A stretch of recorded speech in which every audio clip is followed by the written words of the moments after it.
ಮಾಧ್ಯಮದ ಎಲ್ಲ ಮಿತ್ರರಿಗೆ ನಮಸ್ಕಾರಗಳು.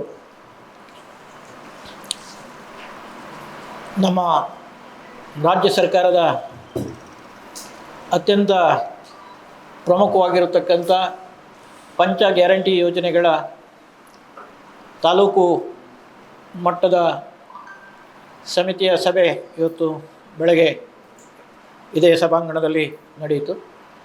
ತಾಲೂಕಿನ ಫಲಾನುಭವಿಗಳ ಒಂದು ರಿವ್ಯೂವನ್ನು ಕೂಡ ನಾವು ಮಾಡಿದೆವು. ಇನ್ನೀಗ ಕೆಲವೇ ನಿಮಿಷಗಳಲ್ಲಿ ಕೆಳಗಡೆ ತಾಲೂಕು ಪಂಚಾಯಿತಿಯಿಂದ ಒದಗಣೆ ಮಾಡಿರತಕ್ಕಂಥ ತಾಲೂಕು ಅಧ್ಯಕ್ಷರ ಕೊಠಡಿಯ ಉದ್ಘಾಟನೆ ಕೂಡ ನೆರವೇರಲಿದೆ. ನಾವು ರಿವ್ಯೂ ಮಾಡಿದಂಥ ಸಂದರ್ಭದಲ್ಲಿ ನಮ್ಮ ಈ ಸುಳ್ಯ ತಾಲೂಕು ವ್ಯಾಪ್ತಿಗೆ ಸಂಬಂಧಪಟ್ಟ ಹಾಗೆ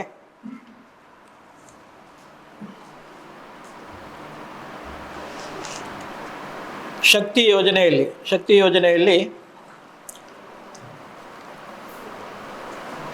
58,89,053 ಜನ ಉಚಿತವಾಗಿ ಪ್ರಯಾಣವನ್ನು ಮಾಡಿದ್ದಾರೆ.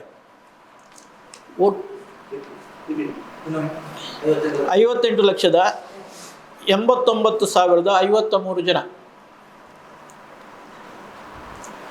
ಒಟ್ಟು ಸರ್ಕಾರದಿಂದ KSRTCಗೆ ಬಿಡುಗಡೆಯಾಗಿರ್ತಕ್ಕಂಥ ಮೊತ್ತ ಈ ಯೋಜನೆಯಲ್ಲಿ 17,19,95,589. ಇದು ಒಂದು ತಾಲೂಕು ವ್ಯಾಪ್ತಿಗೆ ನಮ್ಮ ಈ ಯೋಜನೆಯ ಫಲ ಮುಟ್ಟಿರ್ತಕ್ಕಂಥದ್ದು. ಹಾಗೆಯೇ ಗೃಹಲಕ್ಷ್ಮಿಯಲ್ಲಿ ಕೂಡ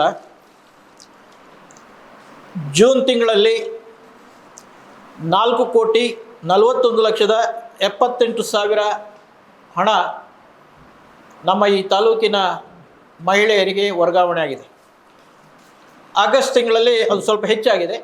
ಯಾಕಂದರೆ ಕೆಲವು ಸಿಗದೇ ಇರತಕ್ಕಂಥ ಫಲಾನುಭವಿಗಳನ್ನು ಮತ್ತೆ ಅವರ ತಾಂತ್ರಿಕ ದೋಷಗಳನ್ನು ಸರಿಪಡಿಸಿ ಸೇರಿಸಿದ್ದರಿಂದ ಆಗಸ್ಟ್ ತಿಂಗಳಲ್ಲಿ 48,59,58,000 ರೂಪಾಯಿಗಳು ಗೃಹಲಕ್ಷ್ಮಿಯಲ್ಲಿ ಇವತ್ತು ನಮ್ಮ ತಾಲೂಕಿಗೆ ಬಂದಿದೆ. ಬಹುಶಃ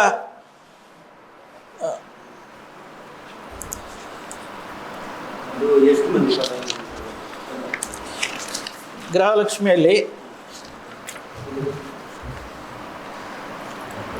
ಅಪ್ಲೈ ಮಾಡಿರುವವರು 27,738. ಅರ್ಹ ಫಲಾನುಭವಿಗಳು 25,267.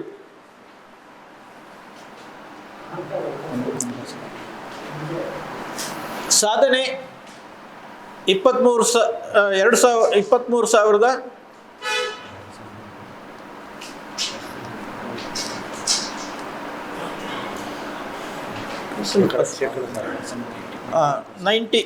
91% ಸಾಧನೆ ಆಗಿದೆ. ಅಲ್ಲಿ GST ಮತ್ತು IT ಫಲಾನುಭವಿಗಳಿಗೆ ಸಿಗದೇ ಇರತಕ್ಕಂಥವ್ರ ಸಂಖ್ಯೆ ನಮ್ಮ ತಾಲೂಕಿನಲ್ಲಿ IT ಇಂದ ಸಮಸ್ಯೆಯಲ್ಲಿ ಸಿಕ್ಕಾಕೊಂಡವರ ಸಂಖ್ಯೆ 332 ಇದೆ. GSTಯಲ್ಲಿ ಫಲಾನುಭವಿಗಳು 223 ಜನ ಫಲಾನುಭವಿಗಳು GSTಯ ಸಮಸ್ಯೆಯಲ್ಲಿ ಸಿಕ್ಕಿದ್ದಾರೆ. ಅದರಲ್ಲಿ ಬಹುಶಃ GSTದ್ದು ಸಮಸ್ಯೆ ಪರಿಹಾರ ಆಗ್ತಾ ಇದೆ. ಯಾಕಂದರೆ ಅದು ರಾಜ್ಯ ಮಟ್ಟದಲ್ಲಿ ಇರೋದರಿಂದ ರಾಜ್ಯ ಮಟ್ಟದಲ್ಲಿ ಪುನಃ ರಿವ್ಯೂ ಮಾಡಿ ಸುಮಾರು 123 ಜನರದ್ದು ಈಗಾಗಲೇ ಅವ್ರದ್ದು ಇದು ಕಳಿಸಲಾಗಿದೆ. ಅದು ಮಂಜೂರಾತಿಯಾಗಿ ಬರ್ಬೋದು. ಸೊ IT ಇಲಾಖೆದ್ದು ನಾವು ಈಗಾಗಲೇ ಜಿಲ್ಲಾ ಮಟ್ಟದಲ್ಲಿ ಒಂದು ರೆಸಲ್ಯೂಷನನ್ನು ಮಾಡಿದ್ದೇವೆ. IT ಇಲಾಖೆ ಕೇಂದ್ರ ಸರ್ಕಾರದ ವ್ಯಾಪ್ತಿಯಲ್ಲಿರೋದರಿಂದ ಅವರು NOC ಕೊಡ್ತಾ ಇಲ್ಲ. ಅವರು NOC ಕೊಡೋದಿದ್ದರೆ ಸಿಸ್ಟಮಲ್ಲಿ IT ಅಂತ ಹೇಳುವಂಥದ್ದು ಬರ್ತಾ ಇದೆ, IT ಪೇಯರ್ಸ್ ಅಂತ. ಅದರಲ್ಲಿ ದೊಡ್ಡ ಸಮಸ್ಯೆ ಏನು ಅಂತ ಹೇಳಿದರೆ, ಈ ಪಾನ್ ಕಾರ್ಡಿಗೆ ಆಧಾರ್ ಲಿಂಕ್ ಮಾಡತಕ್ಕಂಥ ಸಂದರ್ಭದಲ್ಲಿ ತುಂಬ ಜನ ಬಡವರು ಆಧಾರನ್ನು ಲಿಂಕ್ ಮಾಡಲಿಲ್ಲ. ಆಮೇಲೆ ಅದಕ್ಕೆ ಪೆನಾಲ್ಟಿ ಹಾಕಿದರು, ಆಧಾರ್ ಲಿಂಕ್ ಮಾಡೋದಕ್ಕೆ ಪಾನಿಗೆ 1,000 ರೂಪಾಯಿ ಪೆನಾಲ್ಟಿ ಹಾಕಿದರು. ಆ ಪೆನಾಲ್ಟಿ ಕಟ್ಟಿ ಯಾರು ಲಿಂಕ್ ಮಾಡಿದ್ದಾರೆ ಆ ಹಣ IT ಇಲಾಖೆಗೆ ಪೇಮೆಂಟ್ ಆಯಿತು. ಸೊ ಅವ್ರ ಸಿಸ್ಟಮಲ್ಲಿ IT ಪೇಯರ್ಸು ಅಂಥೇಳಿ ಅದು ಎಂಟ್ರಿ ಆಗಿದೆ. ಸೊ ಈ ಸಮಸ್ಯೆಯನ್ನು ಬಗೆಹರಿಸುವುದರ ಬಗ್ಗೆ ನಾವು ಸರ್ಕಾರದ ಮಟ್ಟಕ್ಕೆ ನಾವು ಈಗಾಗಲೇ ನಿರ್ಣಯವನ್ನು ಮಾಡಿ ಕಳಿಸಿದ್ದೇವೆ. ಬಹುಶಃ ಮೆಸ್ಕಾಮಿನಲ್ಲೂ ಕೂಡ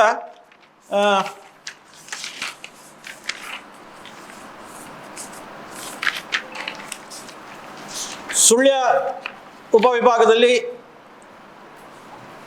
26,870 ಫಲಾನುಭವಿಗಳು ನೋಂದಣಿಯಾಗಿರ್ತಕ್ಕಂಥದ್ದು 27,105, ಶೇಕಡ 98.49% ಅದು ಆ ಯೋಜನೆ ಸಫಲತೆಯನ್ನು ಕಂಡಿದೆ. ಮೆಸ್ಕಾಂ ಸುಬ್ರಹ್ಮಣ್ಯ ಉಪವಿಭಾಗ ವ್ಯಾಪ್ತಿಯಲ್ಲಿ 9,601 ಅರ್ಹ ಫಲಾನುಭವಿಗಳ ಸಂಖ್ಯೆ, ನೋಂದಣಿಯಾದ್ದು 9,296, 96.82% ಅಲ್ಲಿಯೂ ಕೂಡ ಫಲಾನುಭವಿಗಳಿಗೆ ಮುಟ್ಟಿದೆ. ಸೊ ಈ ಯೋಜನೆಯ ಫಲಾನುಭವಿಗಳನ್ನು ಈಗಾಗಲೇ ನಾವು ಇವತ್ತಿನ ಮೀಟಿಂಗಲ್ಲಿ ನಿರ್ಣಯ ಮಾಡಿದ್ದೇವೆ. ನಮ್ಮ ಸದಸ್ಯರುಗಳಿಗೂ ಕೂಡ ನಿರ್ದೇಶನವನ್ನು ನೀಡಿದ್ದೇವೆ. ಎಲ್ಲಿ ಯಾವ್ಯಾವ ಗ್ರಾಮದಲ್ಲಿ ಅರ್ಹತೆ ಇದ್ದು ಫಲಾನುಭವಿಗಳಿಗೆ ಸಿಗದೇ ಇರತಕ್ಕಂಥವ್ರದ್ದು ತಕ್ಷಣ ಸರ್ವೆ ಮಾಡಿ, ಅದು ಮೆಸ್ಕಾಮ್ದು ಇರ್ಬೋದು, ಆಮೇಲೆ ಗೃಹಲಕ್ಷ್ಮಿದ್ದು ಇರ್ಬೋದು, ಮತ್ತು ಆಹಾರ ಇಲಾಖೆದ್ದು ಕೂಡ ಇರ್ಬೋದು. ಅದನ್ನು ಸರ್ವೆ ಮಾಡಲಿಕ್ಕೆ ಈಗಾಗಲೇ ನಾವು ಅಧಿಕಾರಿಗಳಿಗೂ ಕೂಡ ಸೂಚನೆಯನ್ನು ಕೊಟ್ಟಿದ್ದೇವೆ. ನಮ್ಮ ಸದಸ್ಯರುಗಳಿಗೂ ಕೂಡ ಆ ನಿಟ್ಟಿನಲ್ಲಿ ಒಂದು ಯಾರ್ಯಾರು ಈ ಒಂದು ಯೋಜನೆಯಿಂದ ಹೊರಗಿದ್ದಾರೆ ಅನ್ನೋದರ ಪಟ್ಟಿಯನ್ನು ತರಿಸಿ ಕೆಲವೇ ಈ 1-2 ತಿಂಗಳ ಒಳಗಾಗಿ ಅವರೆಲ್ಲರನ್ನ ತಾಲೂಕು ಮಟ್ಟಕ್ಕೆ ಕರೆಸಿ, ತಾಲೂಕು ಮಟ್ಟಕ್ಕೆ ಜಿಲ್ಲಾ ಅಧಿಕಾರಿಗಳನ್ನು ಮತ್ತು ತಾಲೂಕು ಅಧಿಕಾರಿಗಳನ್ನು ಕರೆಸಿ ನಾವು ಅವರಿಗೆ ಆ ಫಲಾನುಭವಿಗಳಿಗೆ ಅರ್ಹತೆ ಇದ್ದವರಿಗೆ ಈ ಯೋಜನೆಯನ್ನು ಮುಟ್ಟಿಸ್ತಕ್ಕಂಥ ಕೆಲಸವನ್ನು ನಾವು ಮಾಡ್ತೇವೆ.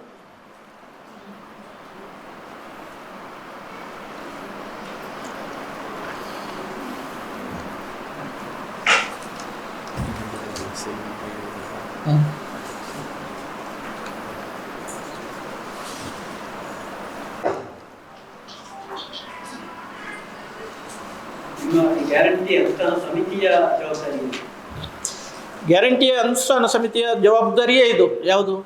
ಯಾರ್ಯಾರು ಈಗ ವಂಚಿತರಾಗಿದ್ದಾರೆ ಅವರನ್ನು ಐಡೆಂಟಿಫೈ ಮಾಡಿ ಅವರಿಗೆ ಯಾಕೆ ಸಿಗಲಿಲ್ಲ ಅನ್ನೋದನ್ನು, ಅದು ಏನು ಟೆಕ್ನಿಕಲ್ ಪ್ರಾಬ್ಲಮ್ಮು ಅನ್ನೋದನ್ನು ಅವರಿಂದ ಇಲಾಖೆಯಿಂದ ಪಡೆದು ಅದನ್ನು ಸರ್ಕಾರ ಮಟ್ಟದಲ್ಲಿ ವ್ಯವಹರಿಸಿ ಅವರಿಗೆ ಮುಟ್ಟು ಹಾಗೆ ಮಾಡತಕ್ಕಂಥದ್ದು ನಮ್ಮ ಗ್ಯಾರಂಟಿ ಯೋಜನೆಯ ಜವಾಬ್ದಾರಿ. ಆ ನಿರ್ದೇಶನವನ್ನು ಇವತ್ತಿನ ಮೀಟಿಂಗ್ನಲ್ಲಿ ಎಲ್ಲ ಸದಸ್ಯರುಗಳಿಗೂ ಕೂಡ ನೀಡಲಾಗಿದೆ.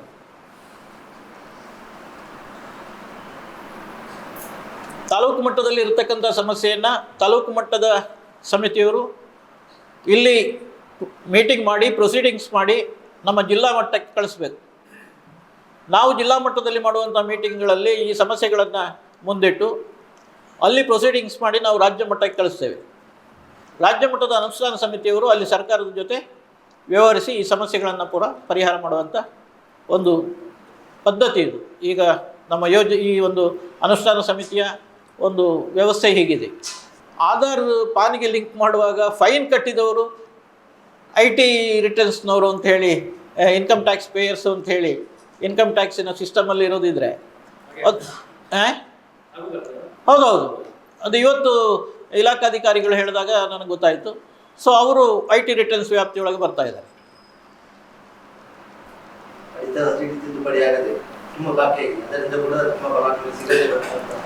ಅದು ಕೂಡ ಇವತ್ತು ಚರ್ಚೆ ಆಯಿತು. ನಾವು ಇದನ್ನು ತಾಲೂಕು ಮಟ್ಟದ ಸಮಿತಿಗಳಲ್ಲಿ ನಿರ್ಣಯಿಸಿ, ಜಿಲ್ಲಾ ಮಟ್ಟದ ಸಮಿತಿಯಲ್ಲಿ ನಿರ್ಣಯಿಸಿ, ರಾಜ್ಯ ಮಟ್ಟದ ಸಮಿತಿ ಕಳಿಸಿ ಅವ್ರ ಮುಖಾಂತರ ಸರ್ಕಾರಕ್ಕೆ ನಾವು ಮನವಿಯನ್ನು ಮಾಡ್ತೇವೆ. ಎಷ್ಟು ಬೇಗ ಸಾಧ್ಯ ಉಂಟು ಅಷ್ಟು ಬೇಗ ಈ ಪಡಿತರ ಚೀಟಿ ಇಲ್ಲದೆಯವರಿಗೆ ಪಡಿತರ ಚೀಟಿಯನ್ನು ಒದಗಿಸಿಕೊಡತಕ್ಕಂಥ ಆದೇಶವನ್ನು ಮಾಡಬೇಕು ಅಂತ. ಅದು ಯಾಕಂದರೆ ಸರ್ಕಾರ ಮಾಡಬೇಕಾದಂಥ ಆದೇಶ ಆದ್ದರಿಂದ ಸೊ ಸರ್ಕಾರಕ್ಕೆ ನಾವು ಮನವಿಯನ್ನು ಮಾಡ್ತೀವಿ.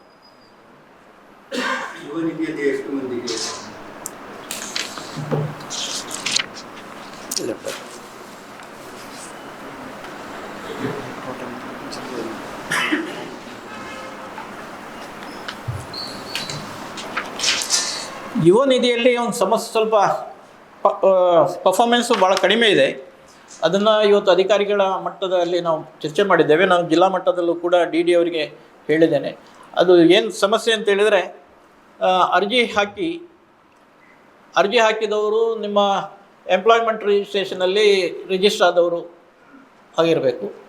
ಸೊ ಅಲ್ಲಿಂದ ಅದು ಅವರ ವೆರಿಫಿಕೇಷನ್ ಮಾಡೋದು ಯಾವುದು ಮಾರ್ಕ್ಸ್ ಕಾರ್ಡು ಮತ್ತು ಒರಿಜಿನಲ್ ಮಾರ್ಕ್ಸ್ ಕಾರ್ಡು ಮತ್ತು ಸರ್ಟಿಫಿಕೇಟ್ಗಳನ್ನು ವೆರಿಫೈ ಮಾಡೋದು DDPI ಆಫೀಸಲ್ಲಿ. ಸೊ ಈ 3 ಇಲಾಖೆಗಳ ಯುವ ನಿಧಿಯ ಒಂದು ಯೋಜನಾ ಇಲಾಖೆ, ಎಂಪ್ಲಾಯ್ಮೆಂಟ್ ರಿಜಿಸ್ಟ್ರೇಷನ್ ಆಫೀಸು ಮತ್ತು DDPI ಆಫೀಸ್, ಈ 3 ಕಡೆ ಅದು ಹೋಗಬೇಕಾದ್ರಿಂದ ಮತ್ತು ವೆರಿಫಿಕೇಷನ್ನಿಗೆ ಅದು ಅಲ್ಲೇ ಮಾಡೋದು ಅವರು ಮಂಗಳೂರಲ್ಲಿ. ಇಲ್ಲಿ ಅಪ್ಲೈ ಮಾಡಿದವನು ಕೂಡ ಆ ಒಂದು ಸರ್ಟಿಫಿಕೇಟ್ಗಳನ್ನು ಹಿಡ್ಕೊಂಡು ವೆರಿಫಿಕೇಷನ್ನಿಗೆ DDPI ಹತ್ರ ಹೋಗಿ ಕಾಯಬೇಕು. ಸೊ ಅದನ್ನು ನಾವು ಮೊನ್ನೆ ನಮ್ಮ ಜಿಲ್ಲಾ ಮಟ್ಟದ ಇದರಲ್ಲಿ ನಿರ್ಣಯ ಮಾಡಿದ್ದೇವೆ ಮತ್ತು ಅದೇ ಇವರಿಗೆ ನಿರ್ದೇಶನ ಕೊಟ್ಟಿದ್ದೇವೆ ಅಧಿಕಾರಿಗಳಿಗೆ. ಪ್ರತಿ ತಾಲೂಕಿನ ಅಲ್ಲಿ ಯಾರ್ಯಾರು ಅರ್ಜಿ ಹಾಕಿದ್ದಾರೆ ಅವರ ವೆರಿಫಿಕೇಷನನ್ನು ನೀವು ತಾಲೂಕಿನಲ್ಲಿ ಅವರನ್ನು ಕರೆಸ್ತಕ್ಕಂಥ ವ್ಯವಸ್ಥೆಯನ್ನು ತಾಲೂಕು ಸಮಿತಿಯವರು ಮಾಡ್ತಾರೆ. ನೀವು ಅಲ್ಲೇ ಹೋಗಿ ವೆರಿಫಿಕೇಷನ್ ಮಾಡಬೇಕು ಅಂತ ನಿರ್ದೇಶನವನ್ನು ಕೊಟ್ಟಿದ್ದೇವೆ. ಅದನ್ನು ಕೂಡ ನಾವು ಶೀಘ್ರವಾಗಿ ತಾಲೂಕು ಮಟ್ಟದಲ್ಲಿ ಮಾಡಲಿಕ್ಕೆ ಕಾರ್ಯಕ್ರಮ ತಗೊಳ್ತೇವೆ. ಇಲ್ಲಿ ಸುಳ್ಯದಲ್ಲಿ ಎಷ್ಟಾಗಿದೆ ಅಂತ ಹೇಳಿದ್ರೆ, ಒಟ್ಟು ನೋಂದಣಿ 278, ಅದರಲ್ಲಿ ಫಲಾನುಭವಿಗಳು 225 ಈಗಾಗಲೇ ಫಲಾನುಭವಿಗಳಾಗಿದ್ದಾರೆ, ಹಣ ಅವರಿಗೆ ಖಾತೆಗೆ ಹೋಗಿದೆ. ಪಡೆಯಲು ಬಾಕಿ ಇರುವವರು 53 ಜನ ಇದ್ದಾರೆ.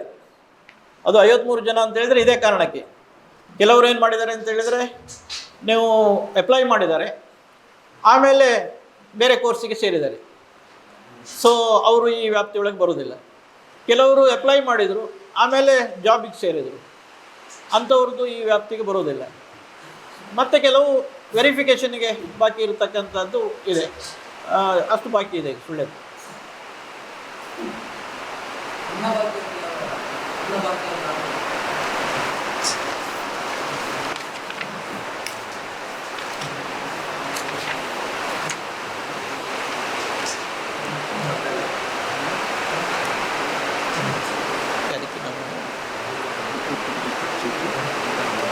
ಅನ್ನಭಾಗ್ಯದಲ್ಲಿ ಒಟ್ಟು ಪಡಿತರ ಚೀಟಿ 18,119.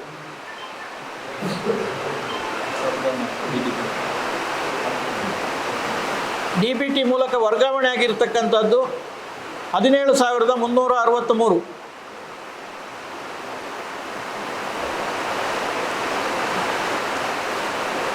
ಇನ್ನೂರ 13 ಜನ ಕಳೆದ 3 ತಿಂಗಳಿಂದ ಅವರು ರೇಷನ್ ಪಡೆಯದೇ ಇರೋದರಿಂದ ಅವ್ರದ್ದು ರೇಷನ್ ಕಾರ್ಡು ಅಪ್ಗ್ರೇಡ್ ಆಗಲಿಲ್ಲ. ಹಾಗಾಗಿ ಅದು ಅವರಿಗೆ ಈಗಾಗಲೇ ತಿಳಿಸಲಾಗಿದೆ.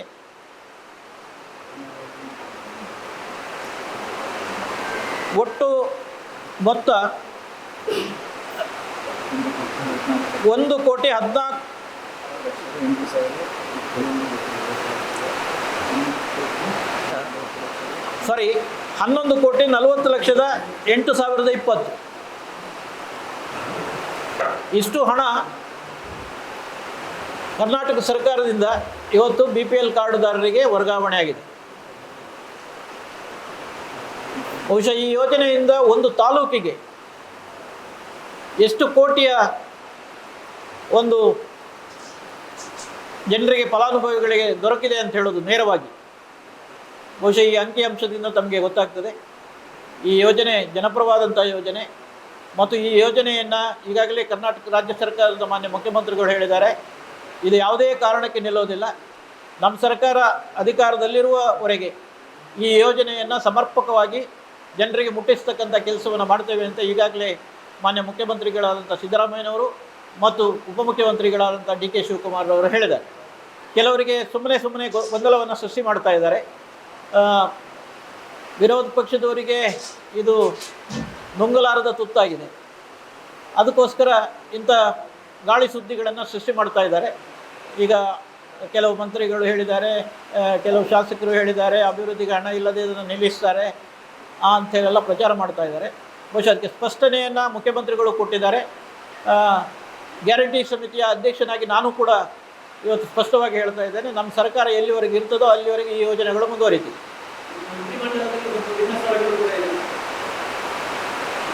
ಕೆಲವರು ಅವರವರ ವೈಯಕ್ತಿಕವಾದಂಥ ಅಭಿಪ್ರಾಯಗಳನ್ನು ಹೇಳ್ತಾರೆ, ಸಹಜವಾಗಿ ಹೇಳ್ತಾರೆ. ಯಾಕಂದರೆ ಶಾಸಕರಾದವರಿಗೆ, ಮಂತ್ರಿಗಳಾದವರಿಗೆ ಅವರವರ ಕ್ಷೇತ್ರದಲ್ಲಿ ಕಾಮಗಾರಿಗಳನ್ನು ಜಾಸ್ತಿ ಮಾಡಬೇಕು ಅಂತೇಳುವ ಆಸಕ್ತಿ ಇರ್ತದೆ. ಸೊ ಬಜೆಟ್ ಅಲೊಕೇಶನಲ್ಲಿ ಬಹುಶಃ ಇವತ್ತು 3,78,000 ಕೋಟಿ ನಮ್ಮ ಬಜೆಟ್ ಇದ್ದರೆ ಅದರಲ್ಲಿ 56,000 ಕೋಟಿ ಮಾತ್ರ ಇದರಲ್ಲಿ ಈ ಯೋಜನೆಗಳಿಗೆ ನಾವು ಮೀಸಲಿಟ್ಟಿರುವುದು. ಗ್ಯಾರಂಟಿಗಳ ಕಾರಣದಿಂದ ಅಭಿವೃದ್ಧಿ ಯೋಜನೆಗಳಿಗೆ ಹಣ ಬರುವುದಿಲ್ಲ ಅಂತ ಸುಳ್ಯ ಕ್ಷೇತ್ರದ ಶಾಸಕರು ಕೂಡ ಆರೋಪ ಮಾಡ್ತಾ ಇದ್ದಾರೆ. ಆರೋಪ ಮಾಡ್ತಲೇ ಇರ್ತಾರೆ. ಯಾಕಂದರೆ ಇಲ್ಲಿಗೆ ನಾನು ಸ್ಪಷ್ಟತೆ ಕೊಟ್ಟೆ ಅಲ್ಲ, 3,78,000 ಕೋಟಿ ನಮ್ಮ ವಾರ್ಷಿಕ ಬಜೆಟ್, ಅದರಲ್ಲಿ 56,000 ಕೋಟಿ ಈ ಯೋಜನೆಗಳಿಗೆ. ಉಳಿದ ಎಲ್ಲ ಹಣ ಅಭಿವೃದ್ಧಿಗೆ ತಾನೇ. ನೀವು ಎಷ್ಟು ಪರ್ಸೆಂಟ್ ಇದೆ ಅಂತ ಲೆಕ್ಕ ಹಾಕಿದ್ರಲ್ಲಿ, ಈ ಯೋಜನೆಗೆ ಎಷ್ಟು ಪರ್ಸೆಂಟ್ ಇದೆ, ಉಳಿದ ಅಭಿವೃದ್ಧಿಗೆ ಎಷ್ಟು ಪರ್ಸೆಂಟ್ ಇದೆ ಅಂತ ಲೆಕ್ಕ ಹಾಕಿದರೆ ಗೊತ್ತಾಗ್ತದಲ್ಲ.